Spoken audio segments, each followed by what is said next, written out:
It's Core Strategies. I'm Collin Corbett. Ryan Kilduff, Lane Davis. Using last names today, because why the heck not? And we're talking about how to use your messaging to equip others to speak on your behalf. You're not always going to get those viral moments, but what you're looking for is organic activity. You see, campaigns have changed in the last decade thanks to social media and technology. It used to be you could control the narrative in your race and control what everybody says and just hold that really tight control and make sure no one ever says anything you don't want. But those days are done. People speak on your behalf, whether it's to their neighbors, whether it's on social media, over texting, over emails, at events. Everybody out there is speaking on your behalf. You better make sure they're saying things that are actually at least partially useful to your campaign. And so in today's campaigns, it's absolutely vital to have messaging that you can equip your people with.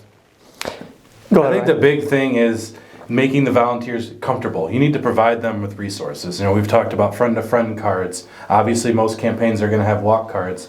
But if you try to bring that volunteer or even your mother or anybody close to the campaign out of their comfort zone, they're not going to feel comfortable speaking to your messaging. At the end of the day, our goal is to provide them with the basics of it, so they're singing the same song in tune. Well, and it's not necessarily just what they say, though you're right, it is what they say that's important, but we've talked in previous videos, it's also how they say it. You know, equip them so they can be confident when they're talking to other people on your behalf. Otherwise, who knows what it is they might be saying. They're probably going to be parroting what they hear in the national news, which I have a feeling isn't actually part of your messaging, or what they saw Trump say on social media last week, or you know what some meme somebody posted. You're just going to get yourself in trouble. And worse, these are people that reflect you. So that voter thinks that's you when that person knocks on their door and can't speak about the local tax issues or the local school issues or what they're going to do to make the community better. So Ryan is right. It's what they say, and then it's also how they say it so that they can instill confidence in those voters that you've got a plan and you're going to make things better. Yeah, you need these people going out and talking on your behalf, going to events, because there's only so many events that you can go to in a day or a week. So having other people going on your behalf is super important. But you work so hard building up your campaign and coming up with messaging. You don't want your friend or somebody who is trying to help you to ruin your campaign.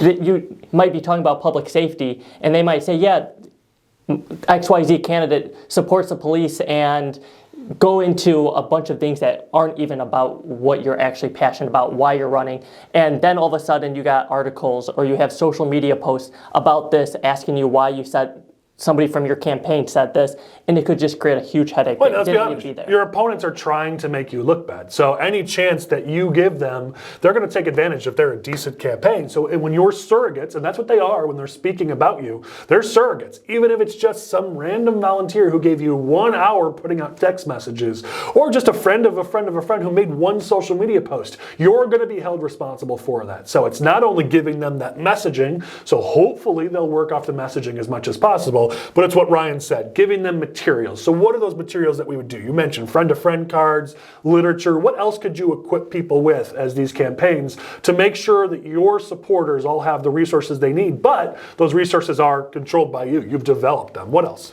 There's, you could put together pre-written emails, whether it's asking people to volunteer, asking people to fundraise, just getting the campaign's message out, but having pre-written emails, you know exactly what's being said, and there's an actual strategy behind it. We've seen that done not just with emails, but social media posts. You're giving people, hey, here's 20 different social media posts. You can change it up if you want, but here's some foundations. Letters to the editor, here's a foundational version. What else have you seen?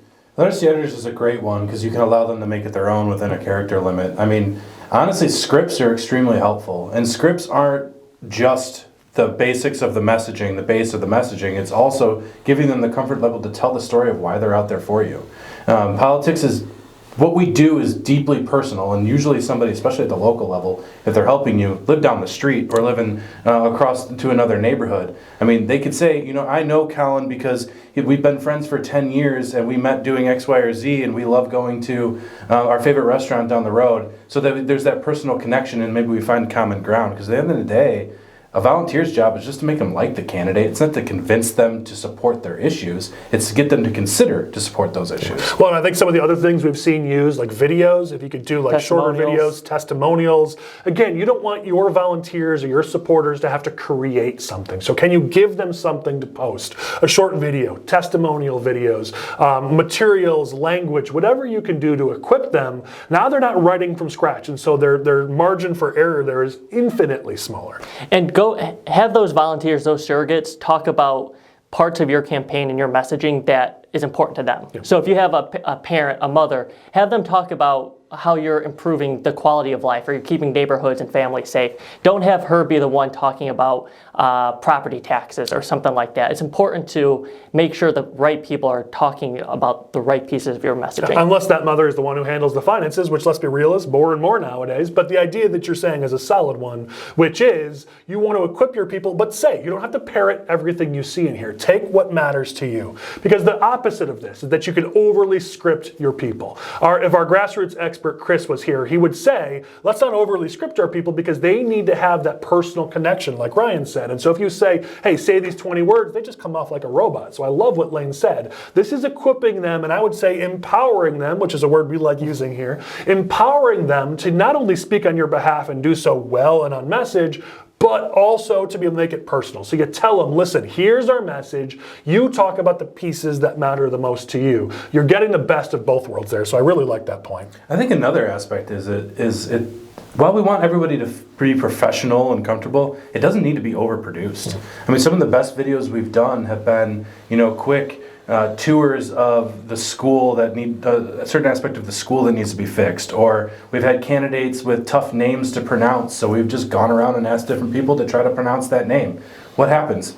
Their name is now memorable because they're kind of making fun of it. Like, these are things that are simple, easy, fun that these volunteers can do to break the ice. Yeah, and some of the most useful videos that we produce, you said, the content as well, is somebody in their kitchen. I'm cooking dinner, I'm just doing a quick video. The whole idea, Lane's kind of our content, Lane's our content guy, and really, it's give him more stuff. Right, if you just give him one piece of material at the very beginning, that's great. Oh, great, I've got a message, but that's not going to last you for 3 months. So keep producing content. Again, the more the campaign can produce, the less your content producers, whether it's an expert like Lane or just Sally down the street, you're leaving less the chance that they create something you wouldn't want. Yeah, and in each of those new videos, it's the same message, just in a different setting or speaking about it in a different way. So even though it's new videos and you're always giving your volunteers and your surrogates more information to talk about, it still goes back to the theme that we talked about in the previous video, but also those main issues. Yeah, final thoughts from you? Equip your volunteers to feel comfortable asking for something small. Will you take a yard sign? Will you send a couple emails for me? Do you need more voting information? Whatever it is, they don't need to make the big ask, but if they can get something small, we can come back later and get the big stuff. Yeah, sales is about the path to yes. Get them to a small yes, then you can get them to the bigger yes. So Ryan's speaking like an expert there. I like it. Any final thoughts on your end? Just make sure you're giving people information to succeed and resources to succeed. If you want people to help your campaign, don't expect them to just know what to say and know what to do. You're going to need to give them a little guidance, hold their hand a little bit, but the perks of that is you have more people spreading your message to more people. Yeah, so not only can we help you with the messaging, which by this stage in the campaign you better have done, but we can also help you with how you deploy that messaging, whether it's videos, social media ads, digital ads, mailings, texting. We've got people who do all of it. We're happy to support you in your campaign because we want to see you win. So give Ryan a call, give Lane a call. We will make this happen for you. Let's get out there and let's go get some wins.